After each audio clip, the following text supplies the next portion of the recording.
భోగాపురం విమానాశ్రయం సమీపంలో గిరిజన విద్యార్థినులు మహిళలు ధింసా నృత్యం ప్రాక్టీస్ చేసి గిన్నెస్ రికార్డ్ సృష్టించారు. మంత్రి సంధ్యారాణి ఈ అవార్డును అందుకున్నారు. భోగాపురం విమానాశ్రయం ప్రారంభోత్సవం సందర్భంగా ప్రదర్శించిన థీమ్సా నృత్యం గిన్నిస్ రికార్డు సృష్టించింది. ఏకకాలంలో 16,000 మంది ఆదివాసీ బాలికలతో థీమ్సా నృత్యాన్ని ఆంధ్రప్రదేశ్ ప్రభుత్వం ఏర్పాటు చేసింది. థీమ్సా నృత్యంలో మంత్రి సంధ్యారాణి పాల్గొన్నారు. గిన్నిస్ అవార్డును మంత్రి అందుకున్నారు.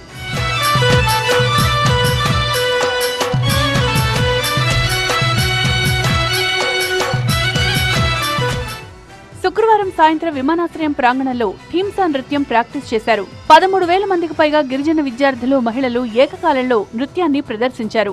దీంతో ఇది గిన్నీస్ బుక్ ఆఫ్ రికార్డ్స్ లో చోటు దక్కించుకుంది. ఉత్తరాంధ్ర జిల్లాల నుంచి ఆదివాసీ విద్యార్థినులు తరలివచ్చి ఈ థీమ్సా నృత్యంలో పాల్గొన్నారు. భోగాపురంలోని అల్లూరి సీతారామరాజు అంతర్జాతీయ విమానాశ్రయం ప్రారంభోత్సవాన్ని అంగరంగ వైభవంగా నిర్వహించేలా ఆంధ్రప్రదేశ్ ప్రభుత్వం ఏర్పాటు చేసింది. ప్రధానమంత్రి నరేంద్ర మోదీకి ఘన స్వాగతం చెప్పేలా ప్రత్యేక ఏర్పాట్లు చేసింది.